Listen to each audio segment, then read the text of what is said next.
자, 요한복음 11장 25절부터 26절까지의 말씀, 오늘 길지 않아서 우리 다 같이 한 목소리로 같이 읽었으면 좋겠습니다. 신약성경 165페이지에 있는데 25절과 26절 말씀 우리 함께 보도록 하겠습니다. 함께 봅니다. 시작. 예수께서 이르시되 나는 부활이요 생명이니 나를 믿는 자는 죽어도 살겠고 무릇 살아서 나를 믿는 자는 영원히 죽지 아니하리니 이것을 내가 믿느냐. 아멘. 아멘이십니까? 예, 우리가 오늘 부활주일로 이렇게 지킵니다. 그래서 교회에서는요, 사실 세상에 있는 사람들은 성탄절에 굉장히 깊은 의미를 두지만 교회에서는 이 부활절이 가장 큰 절기입니다. 예, 우리의 믿음의 모든 것의 근거가 이 부활주일에 있지요. 예, 예수님께서 나는 부활이고 생명이라 나를 믿는 자는 죽어도 살겠고 살아서 나를 믿는 자는 영원히 죽지 아니할 것이라 이렇게 말씀을 합니다. 사람들은 늘 살아가면서 두려움을 느낀다고 합니다. 예, 그 두려움의 가장 근본에는요, 죽음에 대한 공포가 있다고 합니다. 죽음에 대한 공포. 그래서 요즘에 뭐 공황장애니 뭐 여러 가지 얘기들이 많이 나오는데 그러한 것들도 근본적으로 가면요, 죽음에 대한 공포, 이것이 이제 가장 크다고 그래요. 예, 죽음에 대한 공포, 사실은 굉장히 두려움이지요. 그런데 이 죽음의 공포가 왜 있느냐? 미지기 때문에 그렇대요. 알 수 없는 세상이기 때문에, 우리가 한번 경험해 본 것이면 사실은 어느 정도 알기 때문에 두려움을 이길 수 있습니다. 굉장히 어렵고 힘든 거라도 내가 한번 겪은 거면 야, 이걸 또 해야 되나? 하지만 알고 있기 때문에 그 두려움은 좀 적어지지요. 그런데 문제는 뭐냐? 사람들이 한 번밖에 겪지 않는 거예요. 그리고 그 경험을 갖다가 먼저 겪은 사람이 우리에게 알려주지 않습니다. 우리는 누구나 그냥 내가 한번 겪지만 그것을 갖다가 경험할 수도 없고 그 선지식을 우리가 먼저 알 수도 없고, 그래서 사람들이 두려워하거든요. 어떤 사람들은 그저 우리가 살고 있다가 그냥 소멸되어지는 것이냐, 아니면 또 뭐 다음 세상에 다시 태어나는 것이냐, 뭐 여러 가지를 생각을 하지만 참 신기한 것은 뭐냐 하면요, 사람들이 사후에 대한 두려움은 다 가지고 있다는 거예요. 천국은 믿지 않는 사람들도요, 지옥에 대한 두려움을 가지고 있습니다. 그래서 나는 무교입니다. 나는 그것을 믿지 않습니다. 그래서 살아있는 동안에는 굉장히 용기 있고 용감하게 살아가던 사람들도요, 마침 죽음을 앞에 두면 두려워합니다. 왜 두려워할까요? 사후를 갖다가 두려워하는 거예요. 이 뒤엔 뭐가 있을까? 이 죽음이라고 하는 문 뒤엔 뭐가 있을까? 정말 천국과 지옥이 있을까? 예, 이것 때문에 굉장히 두려워하는 것이죠. 천국을 기대하지 않는 사람들도 죽음을 두려워하고요, 하나님의 나라를 갖다가 사모하지 않는 사람들도 지옥을 고민한다고 하는 거예요. 두려워한다고 하는 것이죠. 근데 오늘 우리에게는 답이 있습니다. 뭐냐? 예수 그리스도께서 친히 주장하셨어요. 말씀해 주셨어요. 뭐냐? 내가 부활이고 생명이라. 나를 믿는 자는 죽음을 이길 것이고, 예, 그리고 살아서 나를 믿으면 영원히 죽지 않을 것이라. 이렇게 말씀을 합니다. 오늘 주제죠. 내가 부활이라. 내가 생명이라. 그러니 나를 믿으면 죽음을 이길 수 있다 하는 거예요. 영원한 죽음에서 영원한 생명으로 옮겨간다. 이것을 갖다가 말씀하죠. 이것은 신비라고 이렇게 얘기를 해요. 그래서 이건 논리적으로도 설명할 수가 없고요, 합리적으로도 설명을 할 수가 없습니다. 많은 철학자들이 뭐 신의 존재를 증명하고 뭐 하지만, 예, 하나님의 나라를 증명할 방법이 없어요. 그건 왜 그럴까요? 그건 오직 믿음으로만 바라보기 때문에 그렇습니다. 믿음으로만 바라보고 믿음으로만 보기 때문이라고 하는 것이죠. 오늘의 주제가 바로 이것입니다. 그런데 이렇게 말씀하시게 된 그 상황이 뭐냐 하면요, 나사로입니다. 나사로의 죽음이 이제 있게 되어지는데, 오늘 요한복음 11장을 보면요, 이 나사로의 죽음과 나사로가 다시 사는 이야기가 있습니다. 그래서 오늘 11장 1절부터 쭉 나오는 말씀이 나사로에 대한 이야기이지요. 저와 여러분들이 나사로, 다시 살아난 나사로, 예, 잘 알고 계실 줄로 압니다. 예, 예수께서 나사로가 아프다는 소식을 들었어요. 그리고 나사로의 가족들이요, 예수님이 가까이 계신 것을 알고는 연락을 취했습니다. 그리고 나서는 주님, 빨리 우리 저기 오빠가 아픈데 좀 와서 고쳐주십시오. 예, 그것이 가능한 이유가 뭐냐 하면 이 나사로의 가정은 예수님과 굉장히 친한 가정이었어요.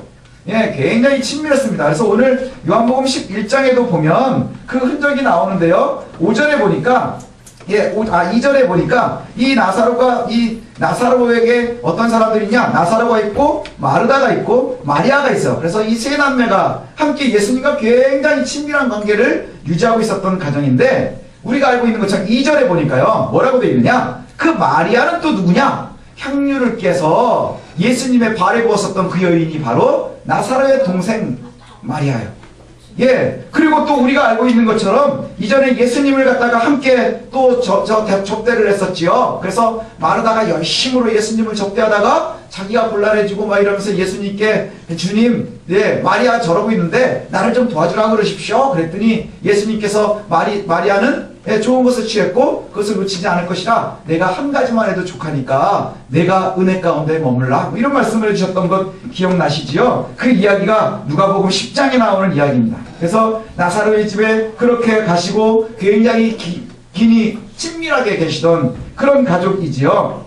그런데 그때에 이제 아픈 소식을 듣습니다. 그런데 예수님께서 저희 같으면 예, 우리가 그렇지 않습니까? 병원에 아는 사람 한 명 있으면 빨리 치료도 받을 수 있고요. 그 다음에 우리가 잘 하다가도 아는 사람 있으면 훨씬 수월하게 모든 일이 되는데, 예수님 다른 사람들 위해서 기도하시다가라도 마리아나 마르다나 나사로 정도 되면은 좀 모든 걸 다 뒤로 두고서 오실 것 같은데, 오늘 보니까 예수님이 뭐 그렇게 빠르게 가신 것 같지가 않아요. 그리고는 병들었다는 소식을 듣고는 이틀이나 더 머무셨답니다. 이틀이나 더 거기 머물러 계시다가 그리고 나서 나사로에게 가셨어요. 나사로에게 갔는데 나사로가 죽은 다음에 도착을 하십니다. 나사로가 죽은 다음에 도착을 하시고요. 그리고 나서 이제 예수님이 오셨다 하는 이야기를 듣고는 이게 여기에서 성격이 또 나타나는 거예요. 마르다는 예수님 있는 데까지 나오고요. 마리아는 그냥 집에 있어요. 근데 마르다가 와가지고 이제 뭐라고 얘기하느냐면, 마르다가 예수님 오신 것을 듣고는 안타까움에 뭐라고 말하냐면, 주님 여기 계셨으면 우리 오빠 죽지 않았을 텐데 안타깝습니다 라고 얘기하는 거예요. 주님 여기 계셨으면, 죽기 전에 오셨으면 우리가 얼마나 좋았을 텐데, 주변에 보니까 이미 죽은 지는 나흘이나 되었고요. 많은 사람들이 이미 장례를 치르고 있고요.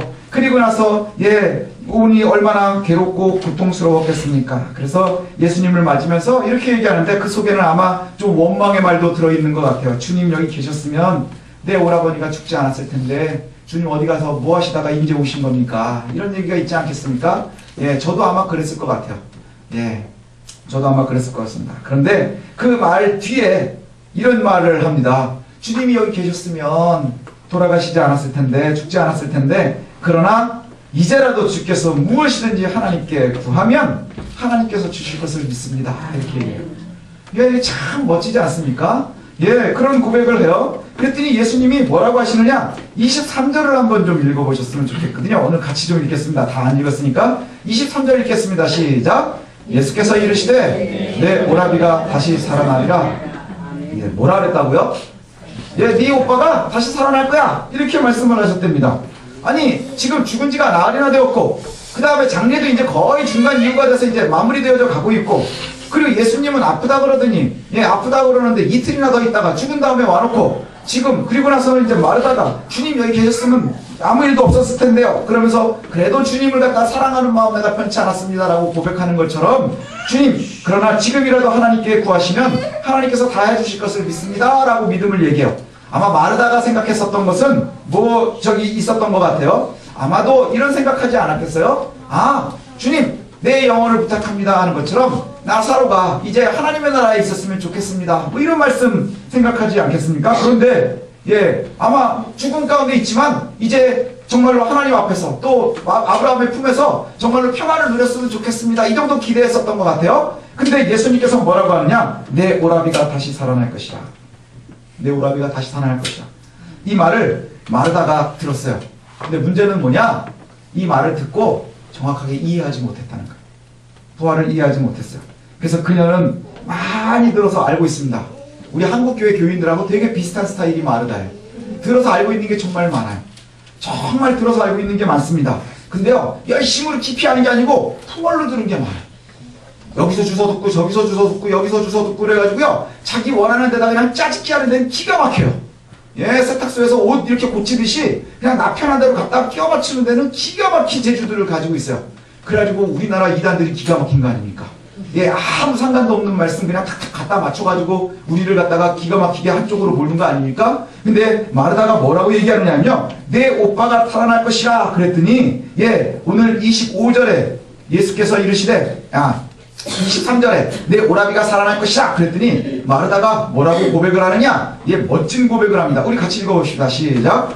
마르다가 이르되 다시 한번 읽으십시다. 예, 우리가 찾을 필요가 없죠? 예, 읽습니다. 시작. 마르다가 이르되 마지막 날 부활 때에는 다시 살아날 줄을 내가 아나이다. 예, 들은 게 있는 거예요. 예, 그래서 다시 살아난다 하는 거예요. 이건 예수님의 가르침 이전에 이미 갖고 있는 거예요.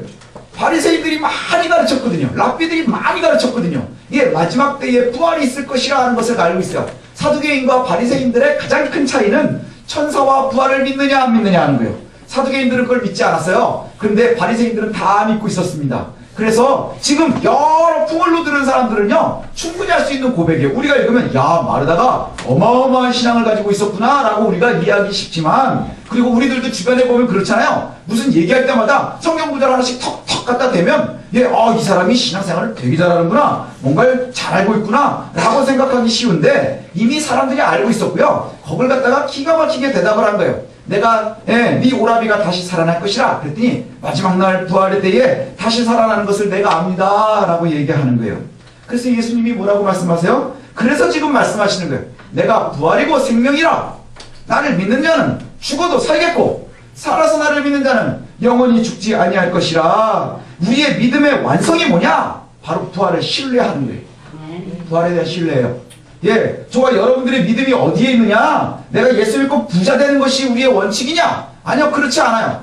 그래서 예, 우리가 정말 중요한 건 뭐냐? 우리가 믿음으로 바라볼 수 있는 부활이 중요하다고 하는 거예요. 그래서 제가 오늘 써놓은 글에도 그 이야기가 있거든요. 우리가 자녀들에게 어떤 분이 그런 얘기를 하셨거든요. 자녀들에게 부활을 가르치는 게 너무너무 어렵습니다 이렇게 얘기하는 거예요. 부활을 갖다가 얘기하기가 힘들고요, 애들을 가르치기가 너무너무 어렵습니다. 어렵죠? 왜 어려운 줄 아십니까? 내가 못 믿으면 못 가르치는 거예요.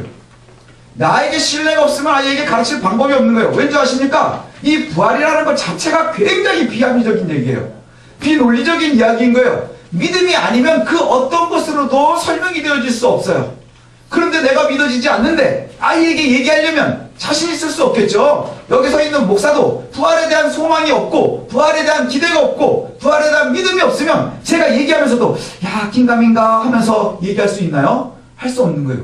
선포할 수 없는 거예요. 그래서 우리가 꼭 기억해야 할 것이 뭐냐? 우리의 믿음의 완성은요, 이 부활에 있는 거예요. 아멘. 예수 그리스도의 부활, 첫 열매 되어주신 예수 그리스도, 그 예수 그리스도를 바라보는 것이죠. 여러분 들어서 다 알고 있잖아요. 우리가 첫 번째 죽음은 피할 수 없지만 두 번째 죽음, 영원한 죽음은 믿음으로 말미암아 우리가 벗어나는 거예요.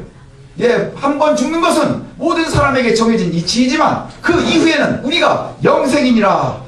예, 주님 그렇게 말씀하시고 그 이후에 우리가 영생이니라.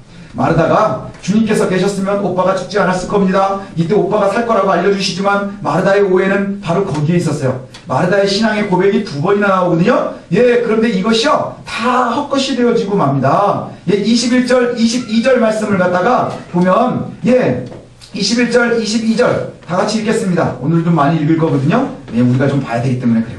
21절과 22절 읽겠습니다. 시작. 마르다가 예수께 여짜오되 주께서 여기 계셨더라면 내 오라버니가 죽지 아니하였겠나이다. 그러나 나는 이제라도 주께서 무엇이든지 하나님께 구하시는 것을 하나님이 주실 줄을 아나이다. 이 말씀이 뭐예요? 마지막 때에 부활할 것이고 그 다음에 뭐 또 하나님 앞에 아브라함의 품 안에서 영원히 있지 않겠습니까? 라는 고백이 있을 수도 있고요. 또 하나는 뭐냐? 오랫동안 신앙생활하면서요 우리가 입에 발린 고백들을 하는 거예요. 입에 발린 고백, 내가 정말 깊이 있는 게 아니고요 습관적으로 내려놓는 거예요. 습관적으로 고백하는 거예요. 그 고백 이후에 예, 또 어떤 고백을 하느냐? 27절 고백을 하십시다. 27절 주님께서 예, 나는 부활이다 생명이다. 나를 믿는 자는 죽어도 살겠고 무릇 살아서 나를 믿는 자는 영원히 죽지 않을 것이라. 네가 이것을 믿느냐? 라고 물었어요. 그때 27절에 마르다가 뭐라고 대답하느냐? 우리 한번 보겠습니다. 시작. 이르되 주여 그러하면 주는 그리스도시요 세상에 오시는 하나님의 아들이신 줄을 내가 믿나이다. 대단하지 않습니까? 이 고백은요 제가 개인적으로 보기엔 베드로보다도 나은 것 같아요. 똑같지 않습니까? 주는 그리스도시요 살아계신 하나님의 아들입니다 라고 고백했을 때 내 믿음 위에 내가 교회를 세우겠다 이렇게 말씀하셨거든요. 마르다의 고백 또한 다르지 않습니다. 마르다의 고백 한번 보시죠. 그렇습니다. 주는 그리스도시요 세상에 오신 하나님의 아들이신 줄 내가 믿나이다. 예, 베드로의 고백과 동일한 고백이에요. 참된 고백을 하고 있는 거예요. 예, 그 고백이 얼마나 멋집니까? 정말 멋지죠. 그런데 문제는 어디서 들통이 나느냐 하면 우리의 삶이 따라가지 못한다는 거예요. 믿음이 없으면 따라갈 수 없는 거예요. 예, 내가 주님만 사랑합니다 하면서 우리 자녀를 더 사랑해요. 그게 언제 나오는지 아십니까? 애한테 일이 생기면 나와요. 내가 돈보다 주님을 사랑합니다 하는데 재정에 이상이 생기면 거기서 바로 걸리는 거예요. 예, 내가 정말 착한 척 하는데요. 예, 정말 어려운 일 만나면 바로 걸리는 거예요. 예, 우리의 믿음은요, 우리의 신앙으로 증명할 수 있어야 되는 거예요. 그래서 야고보서에서 그렇게 말씀하는 거 아닙니까? 너희가 믿느냐? 믿으면 너희의 믿음을 행동으로 증명하라. 예. 행동이 뭐가 중요합니까? 아니요, 행동이 중요하죠. 여러분이 정신으로만 삽니까? 아니요, 우리가 삶으로 살아가고 있거든요. 그 삶으로 증명하라고 하는 거예요. 예, 멋진 고백이 중요한 게 아니라는 거예요. 멋있는 성경에 대한 지식이 중요한 게 아니라는 거예요. 그리고 우리가 겉으로 보이는 멋진 모습이 중요한 게 아니라는 거예요. 가장 중요한 것은 뭐예요? 우리의 삶이 그리스도를 따라갈 수 있어야 되는 거예요. 어려움 가운데서도 그리스도를 놓치지 않을 수 있어야 한다는 것이죠. 멋진 고백을 이렇게 많이 하고 멋진 지식을 이렇게 자랑하고 있었던 마르다. 심지어는 오빠의 죽음 앞에서도 예수님을 갖다 원망하지 않고요, 겉으로는 원망하지 않는 그런 모습을 갖다가 보이고 있는데 언제 들통이 나느냐? 예수님께서 자 그러면 가자. 갑니다. 가서 뭐라고 하시느냐? 자 이제 내 오빠를 내가 살려놓는다고 하지 않았느냐? 그리고는 자 돌을 옮겨라. 38절에 보니까 뭐라고 하느냐? 예수께서 이르시되 돌을 옮겨 놓으라 하시니 그 죽은 자의 누이 마르다가 이르되 뭐라고 하느냐? 죽은 지가 나흘이나 돼서 벌써 냄새가 납니다. 이건 매우 상식적인 신앙이에요. 매우 합리적인 신앙이에요. 나흘이 돼서 시신이 이제 썩어가고 있는데 돌을 열라고 하면 제일 먼저 뭐가 문제겠습니까? 냄새 날 것이고, 그 다음에 아무것도 할 수 없는 것, 우리가 잘 알고 있는 거예요. 합리적이고요. 그런데 저와 여러분들의 신앙이요, 합리에서 끝나는 것이 얼마나 어리석은지를 기억해야 돼요. 예수님께서 내가 살릴 것이라, 거기에 우리가 고백했잖아요. 주는 그리스도십니다. 하나님의 아들인 것을 내가 믿습니다 라고 얘기했어요. 자 이제 돌을 옮겨라. 그랬더니 뭐라 그러는 거예요? 죽은 지 나흘이나 됐는데요. 삶이 따라가지를 못하는 모습이에요. 삶이 여기에서부터 한계를 보는 거예요. 그래서 주여 죽은 지가 나흘이나 되었습니다. 그녀는요 성경의 지식도 있고요, 고백도 많이 합니다. 아주 멋지게 신앙생활을 하고 있는 거예요. 사람들이 옆에서 보면요 존경할 만한 성경 지식도 갖고 있고, 그 다음에 겉으로 보기에는 아주 멋져 보이는 사람이기도 하고요, 그 다음에 굉장히 신앙이 좋아 보이는 사람인 것 같습니다. 그런데 문제는 뭐냐? 그녀의 모든 고백과 모든 지식이 그저 머릿속에서만 끝나고 마는 거예요. 우리 머릿속에 있는 것으로 뭘 할 수 있습니까? 머릿속으로 아는 지식이 여러분들에게 어떤 의미가 있어요? 아무 의미 없어요. 아무 의미 없습니다. 그죠? 우리 신앙의 선배들이요, 피로 교회를 지켰습니다. 그분들이 다 어마어마하게 많이 배웠나요? 성경 지식을 어마어마하게 많이 가지고 있었나요? 초기에 우리나라의 국호가 조선일 때 순교하신 분들이 굉장히 많거든요. 이름도 없이 빛도 없이. 그분들은 뭐 성경 지식을 많이 알았을까요? 아니요. 성경을 어마어마하게 많이 오해하고 있었던 사람들도 많을 거예요. 그러나 그들이 성공할 수 있었던 이유가 뭡니까? 믿음으로 승리할 수 있었던 이유는 뭐예요? 그들의 지식이 적을지라도 예수 그리스도에 대한 믿음이 그들의 삶을 주관해 갔다고 하는 거예요. 그들의 삶을 주관했다고 하는 거예요. 그래서 예수님이요 분노하십니다. 사랑하는 마르다 앞에 분노하십니다. 40절 같이 읽었습니다. 40절 읽습니다. 자, 읽습니다. 시작. 예수께서 이르시되 내 말이 내가 믿으면 하나님의 영광을 보리라 하지 아니하였느냐 하시니. 예수님이 약간 이제 짜증이 나셨어요. 화가 나셨어요. 너 이렇게 잘난 척하니? 너 다 알잖아. 내가 여태 얘기했잖아. 그 네가 고백한다며. 내가 하나님의 아들인 걸 안다며. 그리고 부활도 네가 안다며. 그것도 믿는다며. 근데 왜 돌을 옮기려는데 안 들어? 이 얘기요. 너 왜 내 말을 안 들어? 안다며. 알면서 왜 안 따라오는 것인데? 라고 얘기하면서 내가 얘기하지 않았느냐? 내 말이 내가 믿으면 하나님의 영광을 볼 것이라고 하지 않았느냐? 저와 여러분들이 왜 못 따라가는 줄 아십니까? 믿음이 없기 때문인 거예요. 철저한 신뢰가 없기 때문인 거예요. 부활의 신앙을 갖다가 우리가 회복해야 된다고 하는 것이 바로 이겁니다. 우리의 삶이 우리의 신앙과 동일해야 한다는 거예요. 말로만 멋있게 하는 것이 우리를 바꾸지 못해요. 말로는 너무너무 멋있는데 나가서 사는 건 개차반인 사람들이 얼마나 많은지 몰라요. 한국에 그리스도인들이 없어서 나라가 망해갑니까? 한국에 그리스도인들이 없어서 이렇게 어렵습니까? 아니요, 높은 곳에 그리스도인들이 많이 있어요. 여의도에 가면 국회의사당에도요, 그 주말마다 아침이면 조찬기도 모임을 얼마나 하는지 몰라요. 세계에 아주 망가져 있는 우리 최인혁 선교사님 가서 고생하고 있는 케냐도요, 가장 높은 위정자들은 다 그리스도인들이에요. 근데 왜 세상이 바뀌지 않습니까? 다 입술로만 하는 거짓말이기 때문이에요. 거짓말 믿음인 거예요. 우리가 따라갈 수 없으면, 내 손과 발이 따라갈 수 없으면 거짓말 믿음인 거예요. 내가 예수님을 사랑합니다 하면서 실제로는 돈을 사랑하는 거예요. 그래서 돈과 예수를 바꾸는 거예요. 우리가 정말로 예수를 사랑합니다 하지만 내가 내 자녀를 더 사랑하는 거예요. 그래서 예수와 내 자녀를 바꾸는 거예요. 내가 정말로 예수님만 사랑합니다 하지만 권력을 더 사랑하는 거예요. 그래서 권력이 있으면 그곳을 따라가는 거예요. 그게 아주 자연스럽고요, 합리적인 것처럼 보이는 거예요. 그것이 우리를 얼마나 어리석게 만드는지 몰라요. 아무것도 할 수 없는 그리스도인으로 만들어 버리는 거예요. 말과 행동이 다른 그 믿음 어디다 쓰겠어요? 아무데도 쓸 수 없다 하는 것이죠. 주님 우리에게 그렇게 말씀하지 않으셨습니까? 너희는 빛과 소금이라. 빛과 소금이라. 얼마나 멋진 말이에요. 우리가 빛이고 소금이래요. 근데 그것만 기억하지 마십시오.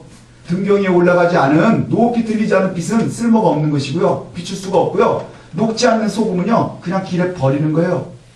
내가 소금이 아니었으면 버림이라도 나가지 않지요. 우리가 소금이라고 자랑하고요, 우리가 빛이라고 자랑하기 때문에 우리가 더 두려움 가운데 서 있을 수 있어야 된다는 거예요. 저와 여러분이 얼마나 예수 그리스도에게 붙여 있습니까? 마르다는 입으로 시인하고 열심히 봉사했고요, 예수님 대접하는데도 최고였고요, 그러나 그녀의 심령 속에는 의심과 자신의 선지식이 우선되었던 거예요. 내가 생각하고 있는 거, 내가 알고 있는 거. 그래서 예수님 아무리 얘기해도요 말을 듣지 않는 거예요. 내가 알고 있는 것까지만 얘기를 하는 거예요. 우리들의 모습이 그와 같은 것 같아요. 한국교회의 모습이 그렇습니다. 저도 그럴 때가 많이 있는 것을 고백합니다. 예수 그리스도께서 부활하신 것 우리가 잘 알지요. 그냥 다 아는 얘기예요. 제가 뭐 처음 듣는 얘기 합니까? 그렇지 않죠? 첫 열매 되신 그리스도를 따라가는 것이 우리의 부활의 길입니다. 다 아시지요? 그런데 정작 우리의 삶은 믿음으로 보지 못한다는 거예요. 믿고 있다고 증명하지 못한다는 거예요. 참된 믿음이라는 것이 무엇인지, 참된 부활의 신앙이 무엇인지 오늘 이 새벽에 우리가 한번 기억해 봤으면 좋겠습니다. 비탄에 빠져있는 족을 바라보면서도 우리가 해야 될 일이 뭔지를 좀 한번 생각해 봤으면 좋겠어요. 그럼 우리가 여러 사람들처럼 그저 뒤에서 욕하고 그 다음에 흉보고 그랬다고 얘기하지 마십시오. 왜냐? 우리들도 별반 다르지 않을지 모르기 때문인 거예요. 우리가 정말로 참 그리스도인답게 산다는 것이 무엇인지 기억했으면 좋겠습니다. 그것은요, 비논리를 받아들이는 거예요. 비합리적인 것을 내가 받아들이는 거예요. 불가능해 보이는 것을 신뢰하는 것입니다. 그래서 주님께서 하신 말씀이 모든 것을 갖다가 보면요 다 거기에 연관이 되는 거예요. 너희는 먼저 그의 나라와 의를 구해라. 그러면 모든 것을 더하시리라. 우리가 알지요. 그러나 하나님의 나라의 의를 구하지 못하고 늘 생활에 쫓기는 것이 우리들 아닙니까? 왠줄 아십니까? 우리가 신뢰하지 못하니까 믿지 못하는 거예요. 신뢰하고 맡기지 못하는 거예요. 우리가 주님의 영역을 좁혀놓았기 때문입니다. 너희가 염려함으로 키를 한 잔이나 더 할 수 있겠느냐? 기도하라. 우리에게 그렇게 말씀하셨어요. 우리가 다 압니다. 근데 문제는 뭐죠? 문제를 만나면 하나님 앞에 엎드려 기도하기보단 염려를 먼저 합니다. 세상과 동일한 방법으로 우리가 문제를 해결하고 싶어 하는 것이죠. 그리고 어려움에 계속 처해 있을 때 우리가 유일하게 하는 게 뭔 줄 아십니까? 왜 하나님을 원망하는 거예요? 왜 하나님 나에게 은혜 주시지 않습니까? 그러나 우리가 주님의 영역을 인정하지 않는 것이 먼저였다는 것을 기억해야 됩니다. 그분의 자리를 우리가 빼앗고 있는 거예요. 주 예수를 믿으라. 그리하면 너와 내 집이 구원을 얻으리라. 이렇게 말씀하셨어요. 우리가 잘 알고 있죠. 그러나 예수를 믿고 예수를 믿고 구원받는 것보다, 그리고 예수를 믿고 예수의 은혜 가운데 머무는 것보다 돈으로, 권력으로, 학력으로 우리 집을 구원하고 싶어 해요. 그래서 제일 대표적인 게 뭔 줄 아십니까? 너는 독서실 가서 공부해. 내가 대신 기도할게. 이게 한국교회의 현실이에요. 이게 한국교회의 현실입니다. 그래서 큰 교회들에서 고3들이 예배 안 빠지고 막 나오면요 다들 걱정해요. 이게 현실 아닙니까? 고3인데 예배 드린다고 교회에 맨날 나오면요 걱정해요. 다 같이 걱정합니다. 그리고 오히려요 위해 주는 척하면서 믿음이 좋구나 하는데 그 속엔 조소도 있어요. 비아냥거림도 있습니다. 근데 오히려 위에서 기도하고 격려하는 것이 맞는 것임을 우리가 기억했으면 좋겠어요. 보편적인 것, 합리적인 것, 이것이 아니고 그것은 세상의 방법이고요. 보편적이고 합리적이고 논리적인 것은 세상의 방법이에요. 저와 여러분들이 여기 왜 이러고 앉아 있습니까? 왜 그리스도 앞에 우리가 모입니까? 시간 좀 아까운데 이렇게 좋은 날 왜 있습니까? 코딱지만한 교회에 앉아가지고 왜 이러고 있습니까? 예, 주의 은혜를 구하는 것 아닙니까? 은혜라는 말 자체가 이미 비합리적인 얘기예요. 은혜라는 말 자체가요, 논리적이지 않은 말입니다. 근데 우리가 또 한 번 주님의 역할을 빼앗아 버리는 거예요. 주께서 일할 자리를 만들어 놓지 않고 주님 일 안 한다고 내가 먼저 나서는 거예요. 그래서 내가 먼저 세상을 따라갑니다. 권력을 따라갑니다. 돈을 따라갑니다. 그리고는 왜 우리에겐 안 해주십니까? 왜 내 통장에는 복을 안 주십니까? 내 성적표에는 왜 복을 안 주십니까? 내 주변에는 왜 복을 안 주십니까? 라고 얘기해요. 오늘 우리에게 주님께서 오늘도 말씀하십니다. 나는 부활이고 생명이라. 나를 믿는 자는 죽어도 살겠고 살아서 나를 믿는 자는 영원히 죽지 않을 것이라. 그리고 우리에게 묻습니다. 내가 이것을 믿느냐? 예, 마르다도 얘기했어요. 네, 믿습니다. 예, 믿습니다. 우리도 아멘이라고 대답하겠죠. 그러나 더 중요한 것은 뭐냐? 입으로 아멘 하고 끝나는 것이 아니라 집에 가서 사회에서 우리의 삶으로 아멘을 보이셔야 되는 거예요. 예, 아멘을 보이셔야 되는 거예요. 지금은 손해가 있는 것 같아요. 비합리적인 것 같고요. 그러나 훗날 보십시오. 제가 여러분들이 나중에 성공할 때까지 살지 안 살지도 잘 모르겠고 뭐 자신을 못하겠지만, 그런데 제가 한 가지 장담하는 것이 있습니다. 제 짧은 인생에도 제 경험을 보쳐봐도 또 역시 보면 훗날 보십시오. 그렇게 바보같이 고지식하게 믿음으로 인해서 손해를 감수하는 이들에게 하나님께서 은혜를 주실 겁니다. 다른 사람보다 보기도 하지는 않을지는 몰라요. 그래서 뭐 통장이 더 풍요할지 그건 자신 없습니다.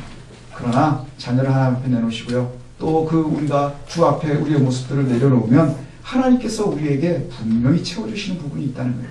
그 부분이 어디에 있을지는 저도 모르겠어요. 그러나 분명히 약속할 수 있는 것은 바로 주님께서 그와 같이 하신다 하는 것이지요. 그래서 우리가 정말로 세상을 따라가며 한결근 길을 따라갔었던 사람들, 그 사람들이 아주 부끄러워할 수 있도록 우리 앞에서 그들이 부끄러워할 수 있는 날이 분명히 있다고 하는 것이에요. 그것을 갖다가 기대할 수 있는 저와 여러분들이 되었으면 좋겠습니다. 이제 말씀을 마치는데 제가 예수님을 대신해서 또 한 번 묻겠습니다. 예수님께서 부활이고 생명이십니다. 예수님을 믿으면 죽어도 살고 살아서 믿으면 영원히 죽지 않습니다. 이것을 믿으십니까? 네, 그럼 우리가 그 믿음으로 돌을 옮길 수 있는 믿음이 있었으면 좋겠어요.